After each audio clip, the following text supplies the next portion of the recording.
Fala, meus amigos, estamos começando aqui mais um vídeo do canal, enquanto eu sigo aturando aqui a nojeira e a sabotagem, os crimes dessa gente covarde, medíocre, que segue poluindo a minha vida aí já tem muito tempo, com todo tipo de prejuízo, baixo nível, mediocridade, e eu vou fazendo aqui a única coisa que eles não meteram a pata para poder destruir, que são os vídeos do canal aqui do YouTube, tá?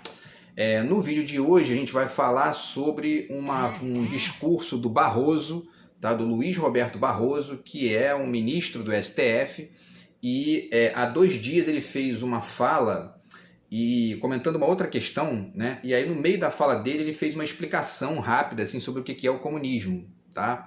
E a explicação dele dura 2 minutos, ali, mais ou menos 1 minuto e 50, né? Eu vou deixar o link para vocês aqui, tá?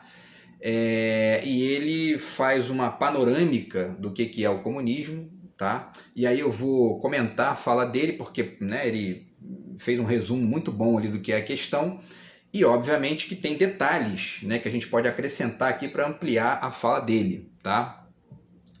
E a fala dele, como ele mesmo diz, né, no sentido de combater, enfim, a ignorância que a gente está vivendo no país nos últimos anos, né, que é uma ignorância conectada com violência, com estupidez, com mediocridade, enfim, que é da direita brasileira, né? E, enfim, o objetivo aqui nesse vídeo é ampliar ainda mais aí essa questão levantada pelo Barroso, então explicar aqui alguns detalhes do que ele falou de maneira geral, né? Ele fez um apanhado geral da questão. A gente vai detalhar um pouco aqui e fazer uns comentários além, porque o comunismo ele é algo que surgiu com Marx lá em 1848, né, com o Manifesto, mas obviamente que nós estamos no ano de 2023, então já se passaram aí mais de 170 anos, né? Então, quer dizer, a gente tem muita coisa para comentar a mais que foi acontecendo, né, no passar da história, tá? Então, antes de começar, rapidamente aqui para vocês a dica do meu livro, mais uma vez, tá? Meu novo livro de poemas, do outro lado de cá, certo? Meu 3º livro de poemas, meu 5º pela Multifoco e o meu 9º livro. Se vocês conseguirem furar aqui a sabotagem doentia dessa gente nojenta, a gente de repente conversa aqui a respeito, tá? E fala sobre o livro aí, enfim, e combina de vocês já adquirirem, tá? Se for o caso, tá bom? Enfim, pessoal, é isso. Então vamos começar aqui. Como eu falei, eu vou deixar o link para vocês aqui, tá? Dessa fala dele, que tem 1 minuto e 50. Então eu vou repetir, como eu sempre faço aqui, né? Quando tem esses vídeos curtos, eu vou repetir a fala dele, comentar alguns detalhes no meio ali, e depois fazer um apanhado mais amplo aqui do que ele pondera ali, tá? Então vamos lá, e aí a pergunta é essa, né? O comunismo que ele explica ali, né? Ele está totalmente correto, é isso mesmo, ou tem algo mais a acrescentar? Na verdade está correto o que ele fala, né? O desenho que ele fez é bacana, agora a gente pode sempre acrescentar mais coisas para poder ampliar, né, detalhes ali da fala dele, que inclusive tem conexão com o Brasil atual, tá? Então vamos lá, pessoal. Ele começa assim, né? O comunismo é um modo de organização política e econômica fundado na propriedade coletiva dos meios de produção em uma economia planificada, tá? Então ele começa aí com 2 pontos, né, que são bases da organização do comunismo, ou seja, né, da organização política e econômica, tá? Então a propriedade coletiva dos meios de produção, é isso que está no manifesto aqui, tá? Já está aqui ó, o manifesto do Marx, certo? Que mais que ele fala? E a economia planificada. E aí ele continua, na abolição da propriedade privada, certo?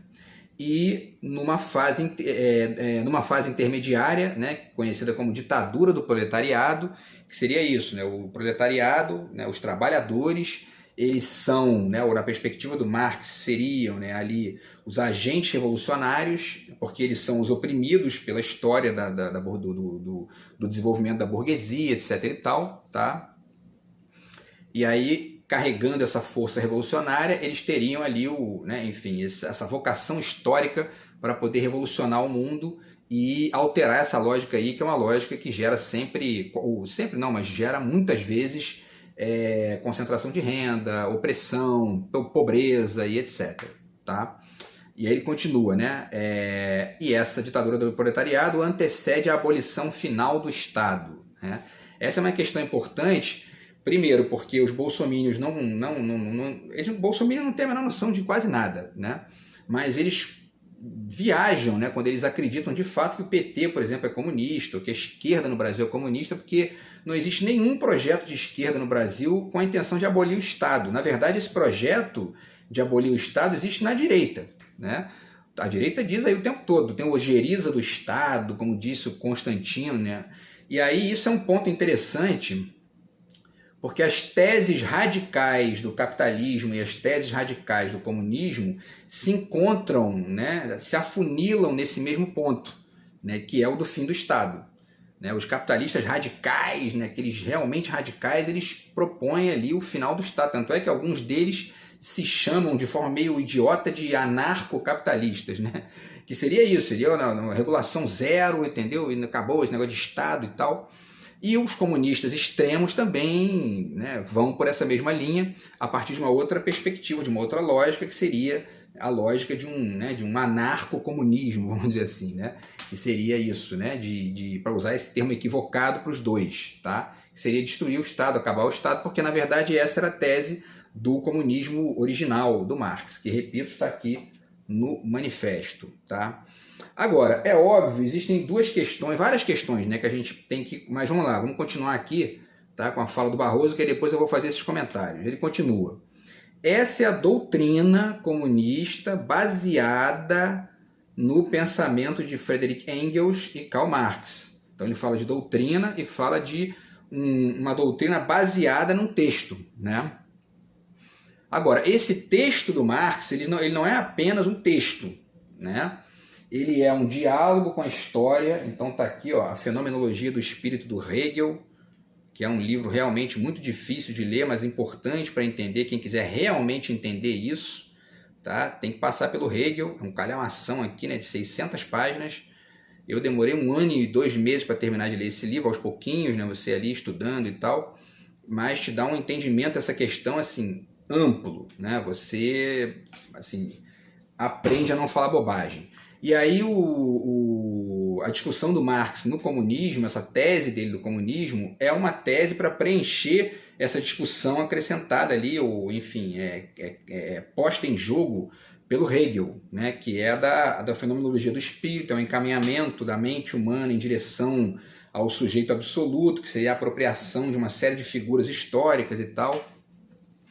E aí, no lugar desse sujeito absoluto, que para o Hegel estava na consciência, né? Estava na mente, está no espírito, para o Marx isso precisa estar conectado com a materialidade do mundo e tal. E aí ele sugere, inclusive, um método que é o materialismo dialético para poder substituir a dialética hegeliana, enfim, tá? Que aí também tem a ver com essa coisa das modificações das figuras, tese, antítese, síntese, afirmação, negação, e aí a síntese das duas e a movimentação histórica disso aí. Tá? Parêntese, hoje já se sabe, hoje já se percebe que essa lógica dialética ela não tem um fim absoluto, né? Ela está o tempo todo em choques e entre-choques e contra-choques, né? Dos interesses do grande capital, dos interesses dos trabalhadores, e isso vai flutuando, alguns ganham, outros perdem, geralmente quem ganha são os capitalistas, mas os trabalhadores têm conquistado coisas bacanas aí ao longo dos últimos 150 anos, que são dignas de nota, né, em vários lugares do mundo. Então é importante ponderar isso aí também, porque o Barroso fala que isso é uma doutrina baseada nos textos do Marx, mas isso não é só uma doutrina, isso é uma movimentação histórica, né? A dialética sugerida pelo Hegel e pelo Marx e por outros filósofos, ela é algo que eles estão olhando ali como movimentação histórica do mundo, né? E aí o Marx cita, inclusive, eu já falei disso aqui várias vezes, né? Está aqui mais uma vez o manifesto.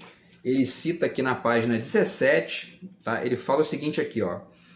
Esta organização dos proletários em classe, que tem essa questão da luta de classes, né?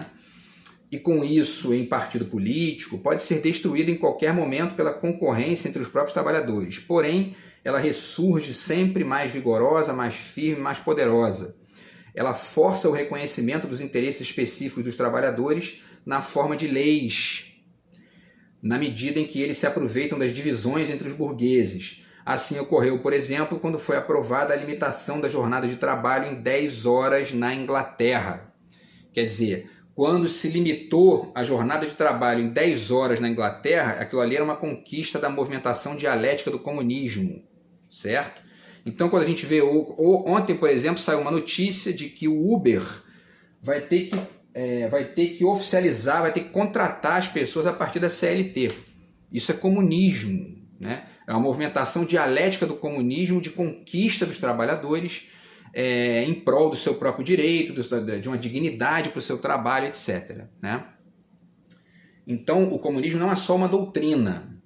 Em alguns casos, ele ganha esse caráter de doutrina, em outros, ou na maioria das vezes, ele na verdade é uma movimentação histórica ali, dialética, né? E são essas flutuações do jogo ali, da disputa de poder, da disputa de direitos do mundo, enfim, moderno e contemporâneo, tá? Aí o Barroso continua. No Brasil, aí ele vai fazer agora um deslocamento para mostrar que, né, essa conversa aqui de economia planificada, abolição da propriedade privada, ditadura do proletariado, isso não existe no Brasil. Essa estupidez generalizada que a gente viveu no Brasil nos últimos anos, aí, via Bolsonaro, Paulo Guedes, e essa gentalha que não tem assim um pingo de leitura, ou quando tem, lê mal, né? Precisa ser deslocada a partir de uma perspectiva mais ampla, de uma perspectiva mais complexa, um olhar mais inteligente sobre o mundo, para que a gente possa superar esse lixo que a gente está vivendo aí, que é um negócio inacreditável, né? Então aí ele fala: no Brasil vigora a livre iniciativa, a economia de mercado, né? A meticulosa proteção da propriedade privada na Constituição e no Código Civil, e não existe vestígio de ditadura do proletariado. Então é fato, não existe vestígio de ditadura do proletariado, a propriedade privada é protegida pela Constituição, aliás, a vida privada também, que tem uma gentalha patética que não respeita isso, na direita brasileira, né? Agora, ele cita a livre iniciativa e a economia de mercado, né? Na verdade, a gente não vive livre iniciativa, né? Economia de mercado é uma boa expressão conectada com os jogos também, né, de regulação, né? E o judiciário é uma instância comunista, né? No sentido de que ela está ali para poder... É lógico que ela é infiltrada, a gente sabe, né? O próprio Marx fala disso. Ela é infiltrada por mecanismos, né, e por... enfim, né, pela ideologia do capital e pelas práticas ali que estão o tempo todo sustentando, né, os jogos as posições de poder, as opressões, etc. Mas do ponto de vista conceitual, institucional, ela está ali para poder servir como mediação entre os muito fortes e os muito fracos, que são os trabalhadores, né? Imagina se não existisse o judiciário, né? Antigamente não existia, né? E aí as pessoas eram escravizadas, trabalhavam... Tem gente aí que mesmo com o judiciário escraviza pessoas no interior aí, achando que não vai ser pega, né? Então essa é uma instância ali que serve, tá, como figura de mediação para essa dialética, para os excessos dessas dialéticas, tá? Agora, a gente não vive exatamente uma livre iniciativa, isso aí não é uma... Quem acredita nessa basófia, né, são os neoliberais e os joguetes dos neoliberais como o Bolsonaro, né? Aí quando um bosta como o Bolsonaro entra para presidente, os neoliberais fazem o quê? Via Congresso, via o jogo de poder ali, o que eles fazem? Eles aprovam leis para liberar agrotóxicos que estão matando pessoas com câncer na Europa, porque esses agrotóxicos minimizam os custos deles e eles ganham muito dinheiro com isso, tá? Então aí você tem uma livre iniciativa, ou seja, dane-se o outro, eu faço o que eu quiser, o importante é o lucro. Isso aí que é livre iniciativa, né? Fora isso, você tem uma dialética entre uma liberdade, né, até certo ponto e uma regulação até certo ponto. Aí funciona, porque senão essa gente destrói o planeta, mata os outros, escraviza pessoas, né? Então, porque eu já falei aqui, já fiz vários vídeos falando sobre isso, o limite da liberdade é a tirania, né? Liberdade demais na mão de alguém, você vira um tirano, né? Então não pode ter liberdade demais porque muita gente abusa, como estão fazendo contra mim aqui nos últimos anos, essa gentinha nojenta e baixo nível, certo? Vamos lá então, aí ele continua, tá? Ele diz, então, não há vestígio de ditadura, porque nós temos eleições livres e periódicas a cada 2 anos no Brasil, e não há vestígio de ditadura do proletariado, muito menos, né?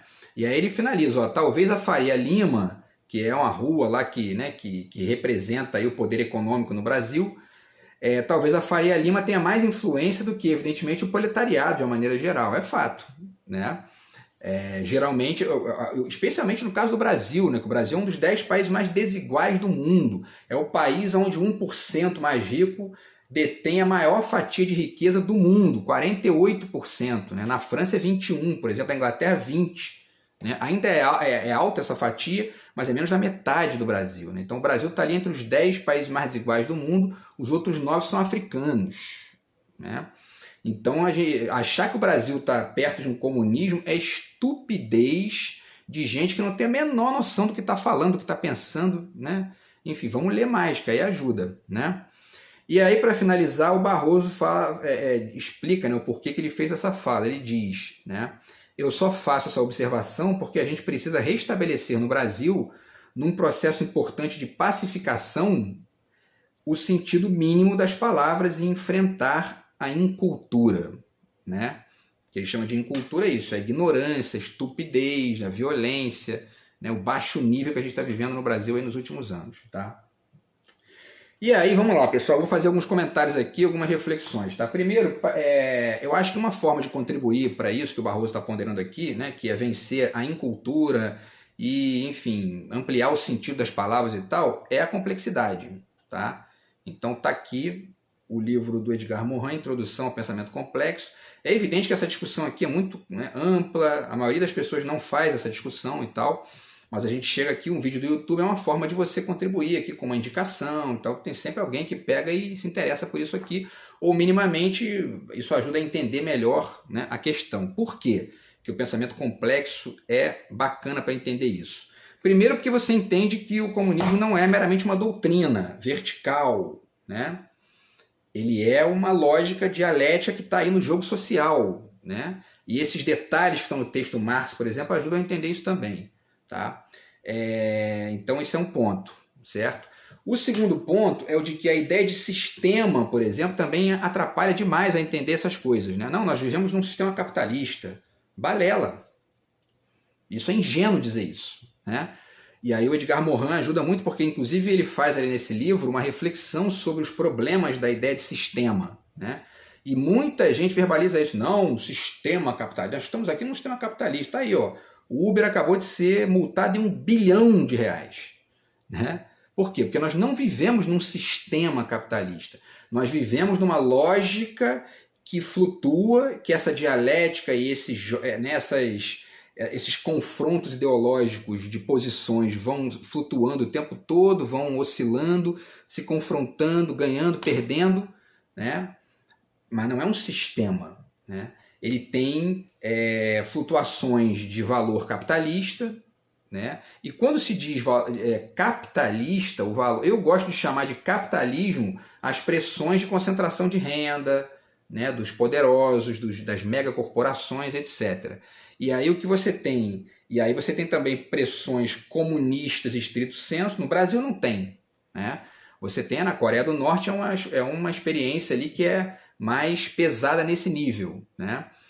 E só existe lá, não tem mais nenhum lugar do mundo é assim, certo? A União Soviética foi assim, não é mais, né? Tem uma mistura ali entre, né, um certo comunismo e um certo capitalismo, um certo mercado, e Cuba menos ainda, né? Cuba é uma ilha pequenininha, minúscula, que não, né, enfim, não tem poder nenhum, né, de força no mundo, agora resolveu os seus problemas internos ali, com uma experiência socialista que combateu uma ditadura de direita.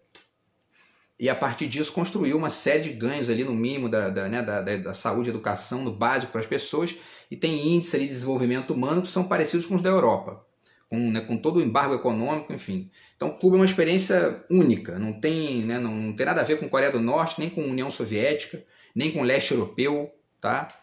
Enfim, isso é um ponto. Tá? Então a ideia de sistema atrapalha a enxergar essas coisas, e aí no Brasil não existe nenhuma experiência estrita de projeto comunista, de ditadura do proletariado, nada do tipo. A gente tem dois partidos aqui, que é o PCO e o PSTU, que são mais radicais de esquerda, mas eles não têm esse tipo de horizonte aí no projeto. Tá?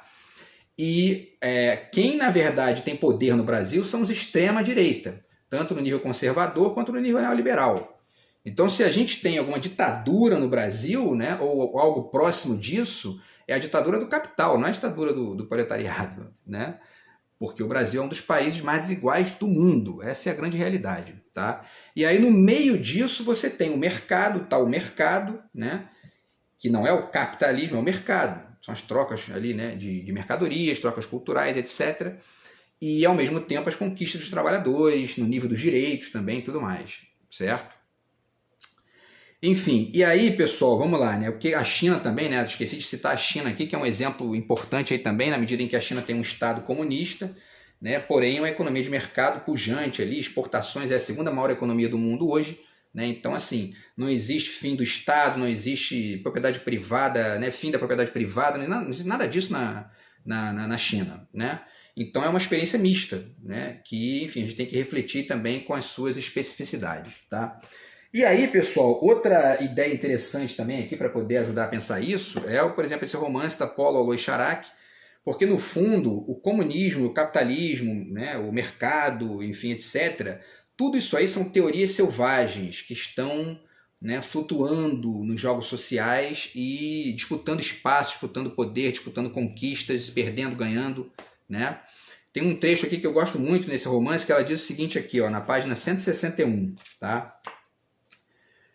Um personagem lá está falando, né? E ele diz o seguinte: quando as condições subjetivas não são suficientes para que se entenda a necessidade de uma teoria, um pequeno foco deve iniciar ações que à primeira vista resultariam impensáveis, de modo a expandir suas ideias e derrubar o regime, por exemplo, a teoria na qual se enquistam, né? Ela está falando isso, né? Quer dizer, tem certas revoluções do cotidiano que vão acontecendo e vão criando, né? Enfim, condições melhores para que outras teorias substituam, para que outros elementos de uma mesma teoria substituam os elementos anteriores, tá? É evidente que existem movimentos retrógrados nessa lógica selvagem aqui que ela está descrevendo no romance dela, mas existem também conquistas, né? Porque hoje, por exemplo, já está se discutindo na Europa a carga horária de 6 horas de trabalho com um final de semana de 3 dias. Né? Isso é radicalmente melhor, progressivo, né? No sentido de um bem-estar para a maioria das pessoas, do que aquela lógica lá do início do século, da metade do século XIX, na qual ainda tinha que se conseguir na justiça que se proibisse, que se obrigasse a trabalhar mais de 10 horas por dia. Né? Por outro lado, a gente tem também movimentações regressivas. Né? A gente teve no Brasil, por exemplo, do Bolsonaro, né? do Temer, a reforma trabalhista no Brasil, que retirou direitos dos trabalhadores, criou concentração de renda, concentração de poder, enfim, e aí acabou criando o quê? Desemprego, perda do poder de compra, perda de consumo, economia, né, ferrada, enfim. Para além disso, existem também outras figuras curiosas também, como, por exemplo, o pobre de direita no Brasil, que é uma figura retrógrada, no sentido de uma complexidade maior de entendimento das coisas. Né? O pobre de direita é aquele que vota no cara que vai ferrar ele depois, né? Aí ele passa 4 anos pagando R$12 no óleo de soja, R$8 na gasolina e continua votando no cara que está ferrando ele, né? Aí o outro cara ganha, o óleo de soja de 12 cai para 5, 4,50, a gasolina cai de 9 para R$5 e ele continua defendendo o opressor, né? Então, do ponto de vista, enfim, né, filosófico, intelectual, de complexidade, o pobre de direita é nitidamente uma figura retrógrada, né, um atraso ali que vai, né, dificultando o país de caminhar, a economia daquele lugar de melhorar, no sentido ali, né, de uma distribuição melhor de poder e de bem-estar, etc. e tal. Tá? E aí, pessoal, a gente tem também que pensar, como eu falei aqui, né, que o capitalismo ele é uma movimentação, quer dizer, né, o capitalismo não, né, essa dialética aí entre essas instâncias funciona numa lógica de flutuação histórica, de combates ideológicos e tal. Logo no início lá da Revolução Industrial, etc., isso já aconteceu. Eu já fiz vídeo aqui falando, os primeiros liberais defendiam, né, criticavam o Estado, porque viam no Estado um problema seríssimo, e a segunda geração de liberais já questionou isso. Né? Então, vocês veem como é que essas flutuações são muito comuns. Né? Esse livro aqui, por exemplo, do Christian Kumar, tá? que fala sobre, né, a sociedade pós-industrial e pós-moderna, ele fala muito disso, Fordismo, Taylorismo, né, que são manifestações dessas teses no século XX também, tá? Enfim, né, pessoal? E aí é isso, né? A gente falar sobre essas modificações, né? Essas mutações dessas flutuações dialéticas aí entre essas ideias e essas questões sociais, né? Na França, por exemplo, a gente teve o Maio de 68, está aqui o Guy Debord, né, o situacionismo, que era um leitor do Marx, mas já pensando em outras questões, né? Ele estava pensando aqui nessa ideia de espetáculo, que é uma manifestação do fetiche da mercadoria ligada à ideia de imagem como algo alienante. Então, quer dizer, ele não estava pensando só na materialidade estrita, né, da produção, ele estava pensando também no campo da ideologia, das ideias, né? E isso é interessante porque se você fica um marxista estrito demais, você fica pensando só em produção material, economia, e esquece desse jogo ideológico, que é muito importante. O Marx falou disso, mas geralmente os marxistas não enxergam muito bem isso, né? Tá aqui, ó, mais uma vez, esse livro aqui também, o Guy Debord, tá, do Anselm Yapp, que fala bem sobre várias questões ligadas a isso aí, tá? Sobre o marxismo na França, o situacionismo e tal. Tá? E esse livro aqui do Jean Baudrillard, que é o Simulacros e Simulação, que é uma reflexão, né, além aqui dessa discussão do espetáculo do Debord, da questão da imagem como alienação e tal. E esse livro aqui, inclusive, como curiosidade, aqui, ele serviu de base para as irmãs Wachowski, né, fazerem o Matrix, né, que o filme, até que o Baudrillard não gostou muito do filme, mas enfim, é uma curiosidade aí, tá? E aí, pessoal, vamos finalizando aqui, tá? Existem também excessos nessa visão de se afastar do materialismo dialético. Um dos excessos eu já falei no vídeo anterior, que é o do Agamben, né? Tá aqui, o meio sem fim. O Agamben está numa perspectiva aqui radicalmente, né, simbólica, né? E aí ele acaba esquecendo, né, dessa lógica mais da produção material, enfim, dessa questão mais terra, né, território, tá? Que é uma questão importante no nível político. Tá? Enfim, não que eu esteja desmerecendo a tese do Agamben, tá? É uma tese muito interessante, mas você não pode ler isso aqui sozinho, porque se você ler isso aqui sozinho, a visão fica de um burguesinho ingênuo, né, que fica ali achando que o mundo é globalizado, as flutuações, todo mundo, né, todo mundo voa e etc e tal, né? Então isso, tá, é bacana ler outras coisas, senão você fica, ó, se você ler o Agamben, por exemplo, tá? Aqui, ó. Leia também o livro do Ciro, porque essas coisas que o Ciro pondera aqui, o Agamben desconhece, né, nitidamente, tá? Então é legal ler os dois juntos, que aí você tem essas duas visadas aí, você pega essa complexidade, que é muito maior do que a ideia de sistema pode dar conta, tá? Enfim, pegando todos esses detalhes aí da questão, tá? Isso aqui, tudo isso aqui é isso, né? É comunismo, capitalismo, a dialética ali em jogo, essas movimentações, Estado versus mercado, versus megacorporações, trabalhadores versus patrões, pilantras versus políticos, né, e etc e tal, tá?